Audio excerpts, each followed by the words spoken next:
भारत एक कृषि प्रधान देश कहलाता है। देश की ज्यादातर आबादी खेती किसानी पर ही निर्भर करती है। कुछ दशकों पहले तक किसान का जीवन बेहद कठिन और संघर्षपूर्ण था। उस समय का किसान केवल और केवल अपने और अपने परिवार के लिए कड़ी मेहनत के बाद भी 2 वक्त की रोटी का ही जुगाड़ कर पाता था। छोटे किसान का जीवन तो और भी ज्यादा संघर्षशील था। उसे ज्यादा परिश्रम करना पड़ता था और मेहनत का फल भी अपेक्षा के अनुरूप नहीं मिलता था।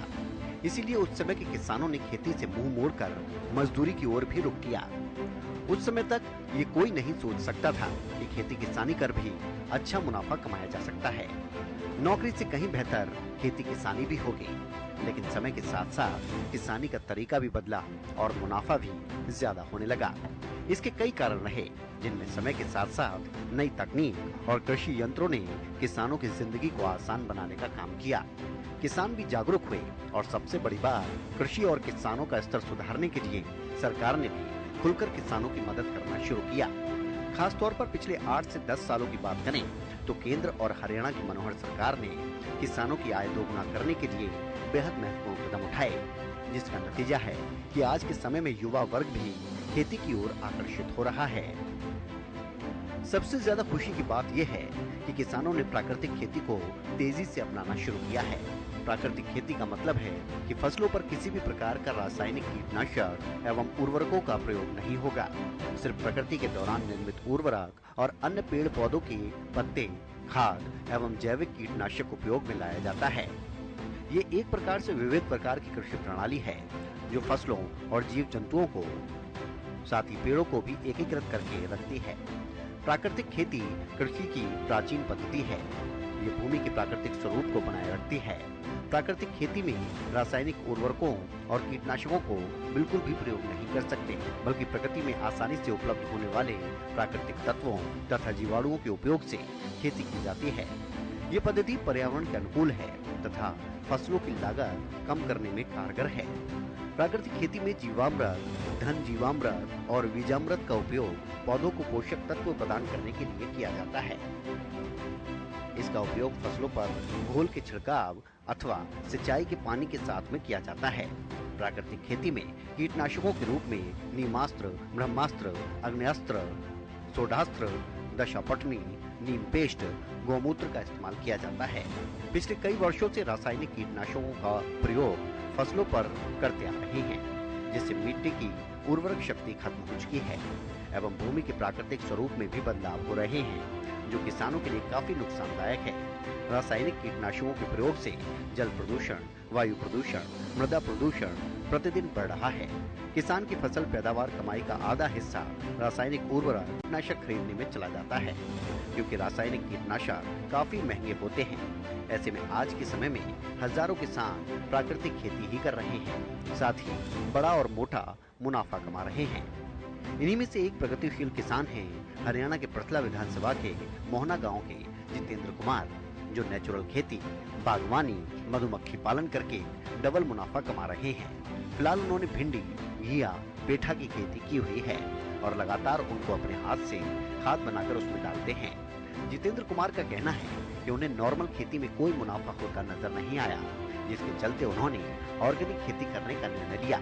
साथ ही साथ उन्होंने बागवानी भी लगाई, जिसमें सरकार द्वारा उन्हें सब्सिडी देकर पूरा सहयोग किया गया। बागवानी के साथ साथ प्रगतिशील किसान जितेंद्र कुमार मधुमक्खी पालन भी करते हैं। उन्होंने बताया कि सरकार द्वारा मधुमक्खी पालन में भी अच्छी खासी सब्सिडी मिलती है और मुनाफा भी अच्छा कमा लेते हैं। उनका पूरा जीवन खेती में ही गुजरा है। उनको लगता है कि ऑर्गेनिक खेती करने के बहुत सारे फायदे हैं।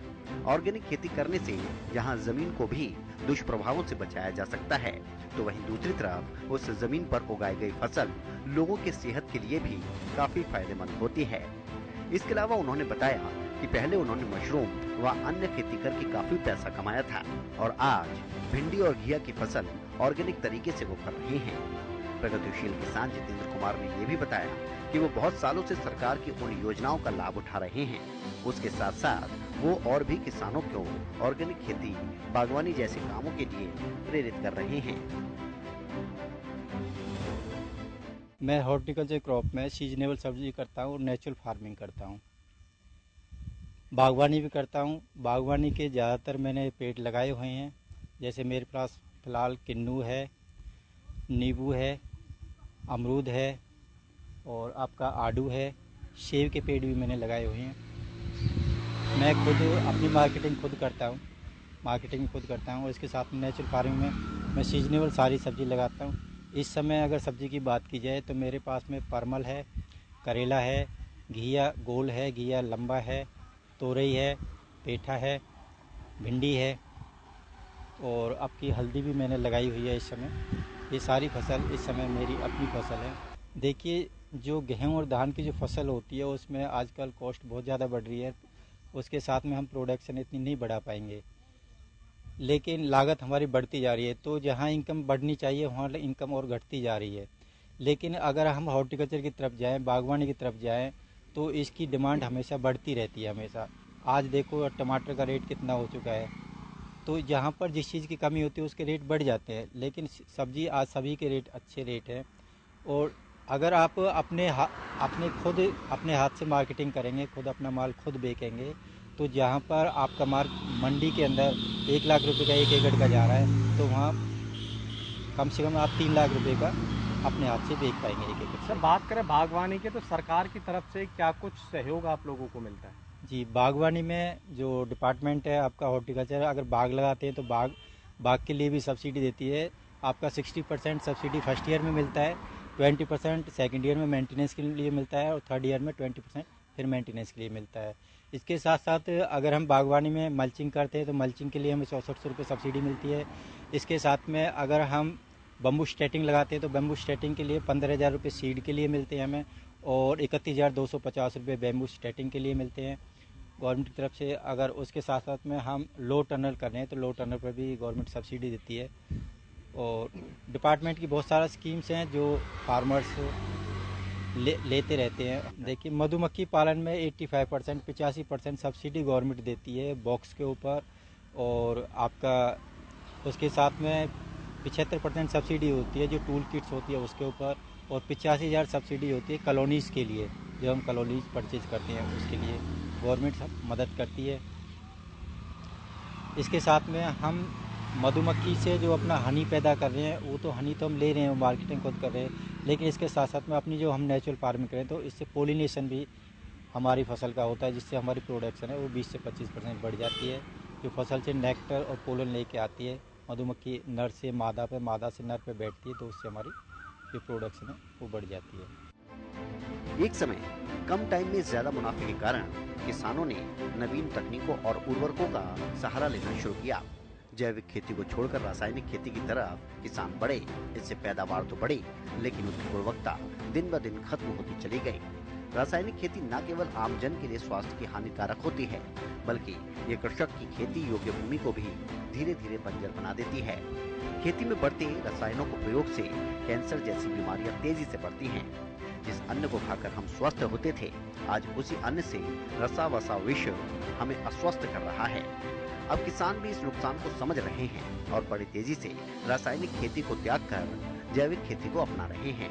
और साथ ही केंद्र की मोदी सरकार और हरियाणा की मनोहर सरकार ने किसानों को जागरूक करना भी शुरू किया। कृषि विभाग और बागवानी विभाग ने कैंप लगाने आरंभ किए और सरकार की तरफ से प्रोत्साहन और सब्सिडी किसानों को लगातार दी जा रही है। नतीजा ये है कि आज लगभग हरियाणा का हर दूसरा किसान प्राकृतिक खेती कर रहा है और अपने परिवार की आर्थिक स्थिति को सुधार रहा है। प्रगतिशील किसान जितेंद्र कुमार आज न सिर्फ खुद बल्कि दूसरे किसानों को भी प्रेरित करने का काम कर रहे हैं। यही कारण है कि उनके क्षेत्र में सैकड़ों किसान प्राकृतिक खेती को अपना रहे हैं और कर भी रहे हैं।